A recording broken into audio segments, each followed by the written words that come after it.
وہ شان خلق دو عالم، درود ان پر سلام ان پر میرے مولا، یہ موقع دے کہ ختم الانبیاء دیکھوں۔ ہمارے گھروں کا ماحول دینی بنے۔ گھر میں کوئی چیز ہوگی تو کسی کو دے سکتے ہیں۔ پڑوسی نے کہا کہ میرے گھر مہمان آئے ہیں، آپ کے گھر میں اچار ہے؟ کہ ہاں لے جائیے۔ میرے گھر مہمان آئے ہیں، ٹھنڈا پانی ہے؟ ہاں لے جائیے۔ گھر میں چیز ہوتی ہے تو آسانی سے دی جاتی ہے، وہ گھر میں ہی نہیں ہے تو کس کو دیں گے؟ تو مسلمان کے گھر میں دین نہیں ہے تو کس کو دے گا؟ تو جس طرح مسجد میں دینداری نظر آوے کہ گھروں کی دینداری، کسی زمانے میں ایسا ہوتا تھا کہ ہر مسلمان کے گھر میں ایک جگہ ہوتی تھی عبادت کی، اس کا نام گھر کی مسجد، مسجد بیت، اس کا نام تھی گھر کی مسجد۔ کبھی صحابی حضور کے پاس آتا تھا، یا رسول اللہ میں نے ایک گھر بنایا ہے چھوٹا موٹا، میرا جی چاہتا ہے کہ میرے گھر آویں، 2 رکعت نماز پڑھ دے میں۔ کیا اچھی بات ہے، میں کل پہنچ جاؤں گا۔ پھر دوسرے دن تشریف لے جاتے کہ ہاں بھائی کہاں نماز پڑھوں؟ کہ جی اس کونے میں۔ وہ کونے میں حضور نے 2 رکعت نماز پڑھی، محلے کے ساتھی آئے ملے، اب جس جگہ آپ نے نماز پڑھی وہ گھر کی مسجد ہو گئی۔ یہ عام مسلمانوں کے گھروں میں تھا، جیسے آج بہت سی غیر ضروری چیزیں ہمارے گھروں میں گھس گئی ہے، ایسے وہ ایک ضروری چیز گھر کی مسجد، اس کو مسجد بیت کہتے ہیں، گھر کی مسجد۔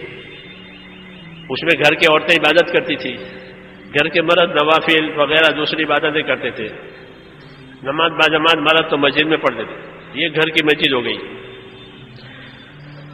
جب رمضان کا مہینہ آتا تو مرد اعتکاف کرتا تھا محلے کی مسجد میں، اور اس کی بیوی اعتکاف کرتی تھی گھر کی مسجد میں۔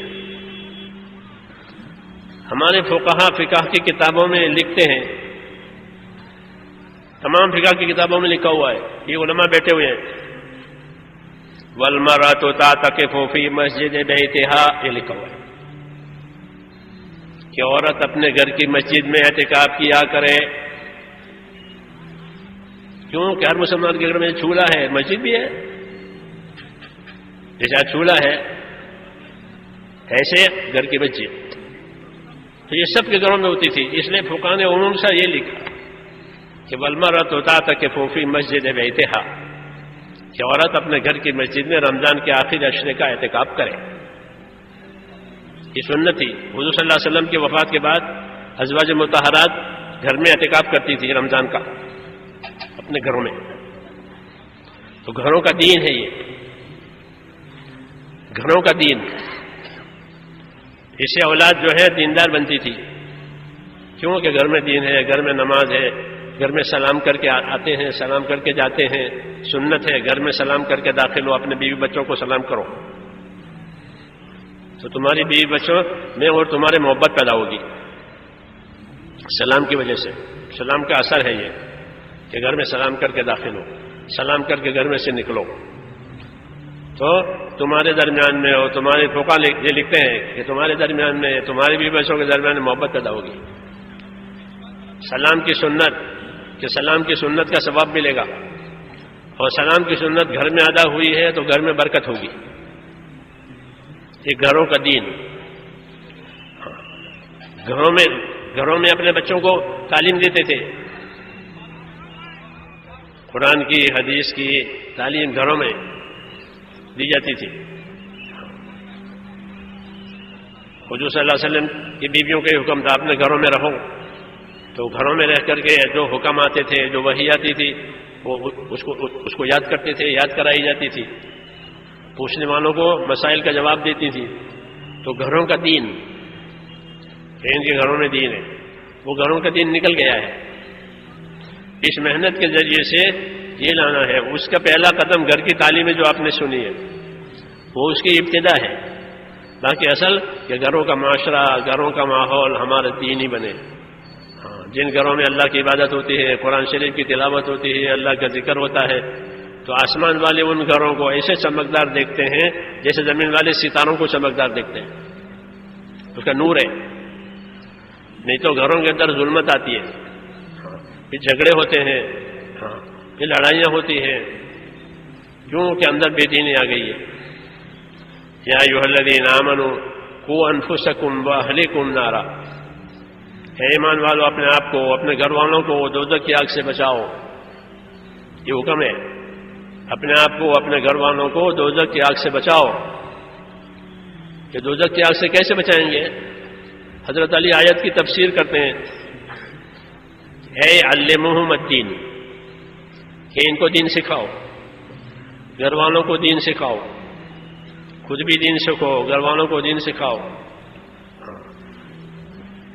دین کی ضروری باتیں کہ اپنے گھر والوں کو سکھانا ضروری ہے.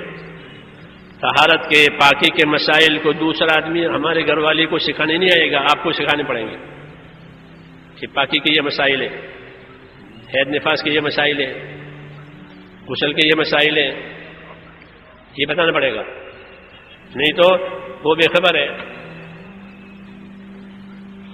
تو گھروں کی تعلیم اس کی بنیاد ہے کہ اس طرح سے گھروں میں دینداری آوے، گھروں میں حقوق کی ادائیگی، گھروں میں خدمت گزاری، کہ اسے میل محبت پیدا ہوتی ہے.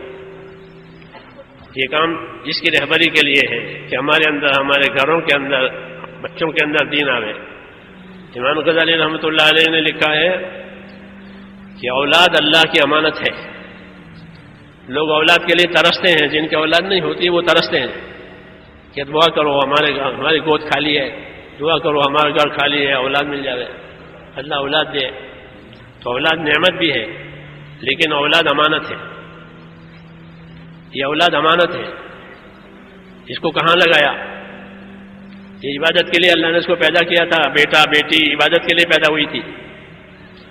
کیوں کہ وما خلقت الجن والانس الا لیعبدون، میں نے جن اور انس کو عبادت کے لیے پیدا کیا ہے. تو جو بیٹا بیٹی پیدا ہوئی وہ عبادت کے لیے پیدا ہوئی ہے. کہاں لگایا اس کو؟ اس کی صلاحیت کو کہاں لگایا؟ کیا اس کا جواب دینا پڑے گا. اس لیے علماء نے لکھا ہے کہ اپنے بچوں کو ضروری دینی تعلیم دینا ضروری ہے، کہ ابتدا سے ان کا ذہن دینی رہے، پھر وہ ڈاکٹر بنے، وکیل بنے، کچھ بھی بنے، ابتدا سے اس کا ذہن دینی بنے. مولانا انعام الحسن صاحب رحمۃ اللہ علیہ یہ فرماتے تھے کہ ابھی کسی کے 5 بیٹے ہیں، اللہ کے دیے ہوئے 7 بیٹے ہیں، سب عالم قاری مفتی ہو جاویں، ایسا ہوتا نہیں ہے. سب کا مزاج الگ الگ ہے، کبھی ہو بھی جاتے ہیں، کبھی نہیں بھی ہوتے. تو کہ عالم قاری نہ ہو، حافظ مفتی نہ ہو، لیکن سب کا ذہن دینی ہو، سب کا ذہن کہ مجھے دین پر رہنا ہے، دین پر جینا ہے، یہ کرے. اتنی ان کو دینی تعلیم دے، اتنی ان کو دینی تربیت، تاکہ وہ اپنا دین ملحوظ رہے. پھر جو بھی روزی روزگار اس کے حلال اس کے مقدر میں ہوگا وہ کرے گا، لیکن ابتدا کہ اس کا ذہن دینی بنے، اس کا عقیدہ صحیح ہو جاوے، اس کا عمل صحیح ہو جاوے. دوسری کفایت اللہ صاحب رحمۃ اللہ علیہ کی کتاب تعلیم الاسلام ہے، جو تعلیم الاسلام ہمارے دیار میں بہت مشہور ہے. شاید ہی کوئی ایسا ہو جو نہیں پڑھا ہوا ہوگا، سب نے اس کو پڑھی ہے. تو اس زمانے کے بزرگوں نے وہ یہ کتاب لکھوائی تھی مسلمانوں کے بچوں کے لیے، تاکہ مسلمانوں کے بچے کے عقیدے صحیح ہو جاوے، ان کے اعمال صحیح ہو جاوے. اس میں 4 حصے ہیں، موٹے موٹے مسائل اس کے اندر ہیں، عقائد کے بھی ہیں اور عبادات کے بھی ہیں، تاکہ مسلمانوں کا بچہ کہ اس کا عقیدہ، اس کا عمل یہ دینی بنے. جو بات بنیاد، جو چیز بچپن میں ہو گئی وہ آخر تک رہے گی. من شب علی شیء شیب علیہ، عربی میں مشہور ہے کہ من شب علی شیء شیب علیہ، کہ جو جس حالت پر وہ جوانی میں آیا ہے وہی حالت بڑھاپے تک رہے گی. تو اگر ابتدا سے بچے کا ایمان، بچے کا عقیدہ، بچے کے عمل یہ صحیح رہے، لڑکا ہو لڑکی ہو، کہ پھر وہ آخر تک اس کے اندر دین کا اثر باقی رہے گا. اس لیے یہ ذمہ داری ہے کہ ہمارے گھروں کی زندگی دینی بنے.